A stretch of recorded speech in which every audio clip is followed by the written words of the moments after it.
frdefrance.fr, le premier site d'articles français et patriotes, présente Alexis Poulain, sans réserve, l'invité. Et nous allons parler de la précarité énergétique, un fléau pour les familles les plus modestes, qui dépensent 5 fois plus que les familles les plus riches proportionnellement à leurs revenus, qui souffrent à la fois du froid, du chaud, de la difficulté de se chauffer et de se protéger de la chaleur. La Fondation Abbé Pierre en a parlé, c'était la journée hier jeudi contre la précarité énergétique. Pour en parler avec nous, nous recevons Manuel Domergue, directeur d'études de la Fondation Abbé Pierre. Bonjour. Bonjour. Alors, est-ce que vous pouvez nous dire un mot sur l'état, en fait, en France, de la précarité énergétique? Qu'est-ce que ça signifie concrètement pour les familles qui sont mal logées? La précarité énergétique, c'est deux phénomènes essentiellement. C'est le fait d'avoir froid chez soi, de pas réussir à chauffer son logement correctement, et c'est le fait de se ruiner pour essayer de se chauffer. Et parfois, on se ruine et on a froid quand même. Et les évolutions des dernières années sont quand même assez inquiétantes, puisque depuis 2020, on voit une explosion de la précarité énergétique au sens du froid. Il y avait 14% des Français qui disaient avoir eu froid au cours de l'année en 2020, et aujourd'hui on est à 26%, avec une montée progressive. Ouais. Et donc ça, c'est le résultat l'état du parc de logement. On a 5 millions de passoires énergétiques, des logements qui sont très difficiles à chauffer. Et surtout, ce qui a changé ces dernières années, c'est la hausse des prix de l'énergie. Et là, les Français ont du mal à assumer. 73% des Français qui ont vu la hausse de la facture d'énergie en 2023, avec la disparition des boucliers tarifaires. C'est un vrai sujet, ça, le coût de l'énergie. Oui, on a l'impression que le sujet est un peu derrière nous par rapport à l'automne dernier où on parlait que de ça. On se demandait si la France allait passer l'hiver, etc. Et en fait, pour les ménages, du point de vue des ménages, la facture d'énergie continue à augmenter. Alors, elle a été atténuée grâce au bouclier tarifaire, mais en fait, elle continue et elle va continuer à augmenter dans les années qui viennent. Donc, cette précarité énergétique est plutôt appelée à augmenter s'il n'y a pas une réaction de la part de l'État en particulier rapide. Oui, ce que vous dites d'ailleurs, c'est que la hausse des factures, en moyenne, c'était 310 € pour les ménages entre 2022 et 2023, sauf que le chèque énergie, lui, c'est 148 €. Quelles sont les propositions que vous avez faites pour le gouvernement pour atténuer la facture énergétique des ménages ? Il y a des propositions à court terme qui sont assez simples. Par exemple, augmenter le chèque énergie. Vous l'avez dit, même pas 150 € en moyenne par ménage. C'est vraiment très faible. C'est même pas 7 ou 8% de la facture moyenne.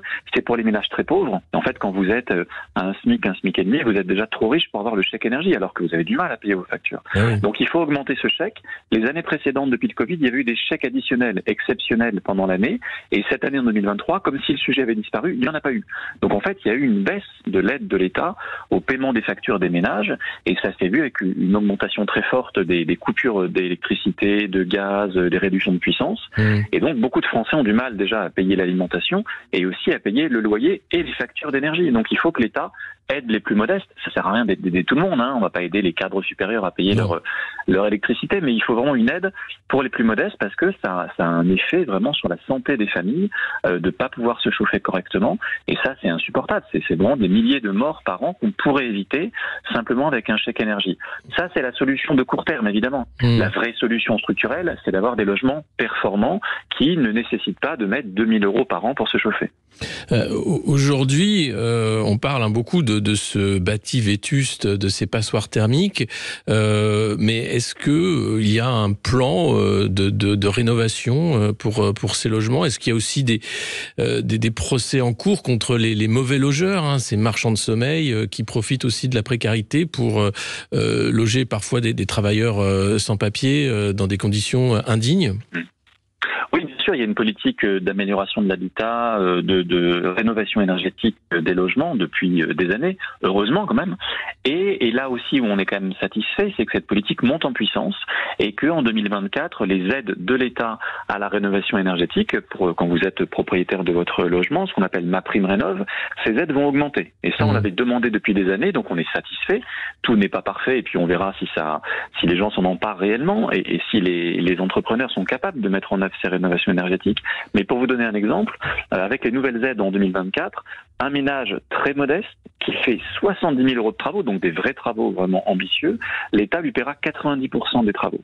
Donc ça, c'est quelque chose qui va changer la donne pour les ménages très modestes qui font des travaux. Donc ça, c'est un motif d'espoir. Après, là où il y aura des blocages, c'est que il faut des gens pour faire ces travaux. Ah oui. Il faut des entreprises compétentes, et on sait que c'est pas toujours le cas, des entreprises honnêtes, et c'est pas toujours le cas. Il y a eu tellement d'arnaques dans la rénovation énergétique, les gens qui vous appellent le soir à 20h pour vous promettre monts et merveilles, ça a fait beaucoup de dégâts dans la confiance envers les artisans, les entrepreneurs du secteur. Donc il faut qu'il y ait des contrôles, et il faut surtout qu'il y ait de la formation pour ces artisans. Aujourd'hui, c'est des travaux qui sont compliqués, hein. C'est pas juste installer une pompe à chaleur ou changer des fenêtres, c'est des travaux globaux sur toute l'enveloppe du logement, et ça c'est compliqué. Il faut le faire de manière durable pour que ça reste encore pendant 20-30 ans et pas juste une amélioration ponctuelle du confort énergétique. Et puis, il faut que le secteur embauche. Il faut que les jeunes se lancent dans ce secteur. C'est un secteur qualitatif avec des bons emplois à la clé, utiles pour la planète, pour les gens. C'est vraiment des filières d'avenir. Encore faut-il aussi que ces jeunes qui se lancent soient bien payés. Et là, les entreprises ont aussi une responsabilité de bien les former, de bien les rémunérer, d'avoir des bonnes conditions de travail. On sait que travailler sur des chantiers à l'extérieur dans le BTP, parfois quand il fait chaud, quand il fait froid, quand il pleut, c'est compliqué. Donc il faut tout mettre en œuvre pour que tout le monde se lance dans ce chantier-là. Après, vous l'avez dit, il y a parfois aussi des bailleurs privés qui sont des marchands de sommeil. Et donc, heureusement, petit à petit, on sait que ça a été difficile à faire accepter, il y a des normes de performance énergétique qui commencent à s'appliquer. Et c'est normal, c'est bien, ça arrive progressivement. On va s'attaquer aux pires passoires énergétiques pour dire aux bailleurs, écoutez, vous devez, tout comme vous devez louer des logements avec des toilettes, des logements avec des fenêtres, etc., vous devez louer des logements qui soient décents du point de vue énergétique. C'était pas le cas auparavant. On pouvait louer des passoires n'importe lesquelles, et là, progressivement, on va vers des obligations de rénover. Et donc ça, c'est bien parce que ça embarque tout le monde, y compris les bailleurs. Mais est-ce que les gens sont au courant de toutes ces aides, en fait? Est-ce qu'il y a un fléchage assez clair de la part des pouvoirs publics, tout comme une sorte de labellisation des travailleurs du BTP, pour savoir qui est habilité à faire ces travaux? Alors il y a la labellisation RGE pour les entrepreneurs qui sont qualifiés pour faire des travaux de rénovation énergétique. Ça peut être amélioré, mais bon, en tout cas ça existe. Et puis vous avez raison de dire qu'un des freins, c'est que les personnes, les habitants, les propriétaires soient au courant que des aides existent qui peuvent être accompagnées. Donc ça, c'est tout l'enjeu du repérage, parce qu'on sait qu'il y a des personnes âgées, isolées, à la campagne, qui n'ont même pas l'idée qu'on pourrait améliorer la performance énergétique de leur logement, ou même si elles peuvent se dire que ce serait utile, ne savent pas que des aides existent, et parfois des aides assez généreuses. Donc il y a tout un travail d'information, de pédagogie, de repérage, et là encore, il y a des outils qui existent dans certains territoires pour embarquer tous ceux qui entrent dans les maisons, tous ceux qui entrent dans l'intimité des ménages, les médecins, les instituteurs, institutrices, les facteurs, pour qu'ils aient une petite formation au repérage et qu'ils puissent à un moment dire au ménage, écoutez, j'ai l'impression, peut-être que vous êtes en précarité énergétique, voici les aides existantes, voici un prospectus, appelez tel numéro de téléphone, on passera chez vous pour vous donner des conseils. Et ça, cet écosystème de l'accompagnement, du repérage, etc., n'existe pas encore complètement, il est en train de se mettre en place. Ça, peut-être que ça va prendre du temps et il faut mettre le paquet parce que c'est une priorité. Et quand je dis accompagnement, c'est vraiment de A à Z, parce qu'il ne suffit pas d'avoir un flyer au début pour dire, bah voilà, débrouillez-vous maintenant. C'est compliqué de lancer des travaux de rénovation énergétique. Il faut faire un devis, il faut savoir quel type de travaux on veut faire, il faut choisir des artisans, il faut faire un dossier d'aide en ligne pour avoir les aides de l'État. Tout ça, c'est hyper compliqué et même des gens un peu qualifiés, un peu calés, parfois s'y perdent. Donc imaginez des personnes âgées, pas très à l'aise avec l'informatique ou avec la langue française, etc. Ouais. Ça, il faut vraiment accompagner de A à Z et que un même accompagnateur, pendant un an, vous accompagne sur votre chantier et puis soit rémunéré évidemment pour faire ça. On parlait bien sûr de la facture au-delà de la rénovation énergétique, le coût de l'énergie et le problème des coupures de gaz et d'électricité. En 2022, c'était 250 000 ménages qui ont subi des coupures, ça existe encore. Est-ce qu'il y a là aussi des moyens qui sont mis en place pour éviter de recourir à ces coupures pour impayés ? Alors, à la Fondation Abbé Pierre, on s'est beaucoup battu depuis des années contre les coupures d'électricité.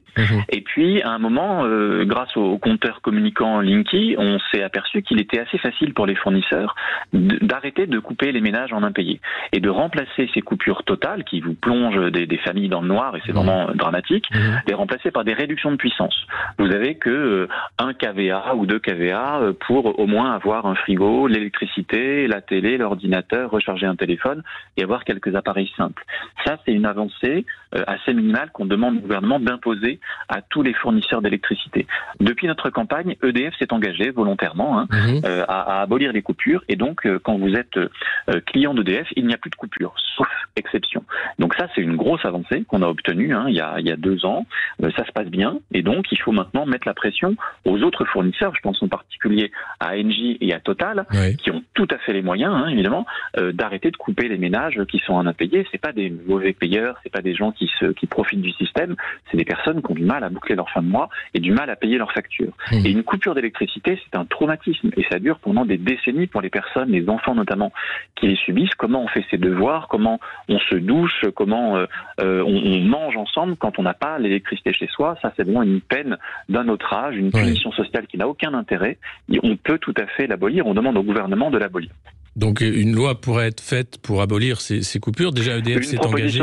Une proposition de loi a été déposée hier justement par des députés de la majorité. D'accord, donc à suivre donc sur l'interdiction de ces coupures et puis l'engagement aussi des différents prestataires. Autre chose et encore plus grave, c'est les enfants. 2800 enfants qui dorment à la rue tous les soirs dans notre pays en ce moment. Beaucoup qui sont scolarisés. On voit que le 115, le SAMU social sont saturés, les hébergements manquent. Est-ce que là aussi il va y avoir un réveil du côté du gouvernement ou des structures, villes, départements, régions, pour accueillir ces familles ? Oui, l'hébergement, c'est une compétence de l'État. Il faut que l'État se réveille et que l'État respecte l'État de droit. C'est la loi qui est extrêmement claire, qui dit toute personne en situation de détresse doit être hébergée en urgence par l'État. Donc l'État se met hors la loi, et même pas seulement pour des personnes, des adultes, etc. On pourrait penser qu'ils pourraient un peu se débrouiller. On parle d'enfants qui dorment dans la rue par milliers. Et ça, l'État le sait, on l'interpelle tous les jours, tous les médias le font depuis des mois, et l'État décide de ne rien faire. Clairement, les différents ministres qui se succèdent au micro, avec beaucoup de difficultés, annonnent des éléments de langage en disant qu'on fait déjà beaucoup. Voilà, comme si ça allait consoler les enfants qui dorment dans la rue de savoir que l'État fait déjà beaucoup, comme si l'État n'avait pas quelques dizaines de millions d'euros à dépenser au moins pour trouver des hôtels, des centres d'hébergement d'urgence, même si le mieux c'est d'avoir un vrai logement. Mais l'État a tout à fait les moyens de faire ça. L'État a été encore condamné par la Cour européenne des droits de l'homme hier parce qu'il a refusé d'appliquer une décision de justice qui le forçait à héberger des familles. On parlait d'une famille avec plusieurs enfants malades, etc. Donc il y a vraiment une forme d'incompétence et puis de non-respect de l'état de droit de la part de l'État. Donc on espère qu'ils vont se réveiller au moins avec la baisse des températures. C'est triste à dire, mais souvent quand l'hiver arrive, quand il neige, quand il fait en dessous de 0, l'État se réveille un petit peu et ouvre des gymnases en catastrophe. Mais vraiment, on attend beaucoup mieux de lui. Mais il y a d'autres solutions. Il y a eu des lycées vides qui ont été réquisitionnés aussi à Paris, par exemple. On a appris hier soir que la région acceptait de mettre à disposition 5 lycées qui étaient vacants parce qu'il y a moins d'élèves maintenant à Paris qu'avant. C'est incroyable. Les solutions existent alors. C'est vraiment une volonté de ne rien faire. Oui, en tout cas, il y a des choses qui se font, mais c'est pas suffisant. Et donc, il y a des besoins, parce qu'il y a une crise du logement forte, il y a des besoins qui augmentent chaque année, et il faut que l'État assure son rôle, et c'est pas aux mairies, aux régions, aux départements de jouer le rôle de l'État. Parfois, ils le font, et c'est bien, et il faut le faire, mais c'est à l'État de réagir, c'est lui qui a les moyens, et puis l'obligation de faire à l'échelle nationale. C'est vraiment aberrant, on n'avait jamais connu ça. D'avoir près de 3000 enfants refusés chaque soir au 115, c'est un chiffre qu'on n'a jamais connu. C'est incroyable. Et de voir cette inaction est assez sidérant. Du côté de la Fondation Abbé Pierre, quelles sont les actions qui sont engagées actuellement pour aider ces familles ?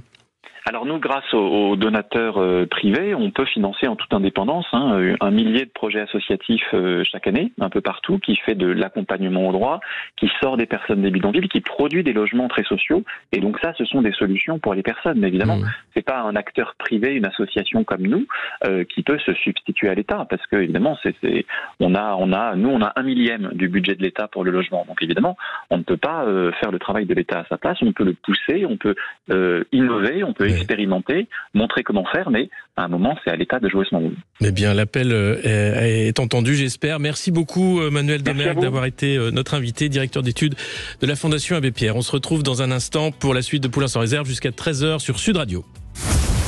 Sud Radio, Poulain sans réserve, midi 13h, Alexis Poulain.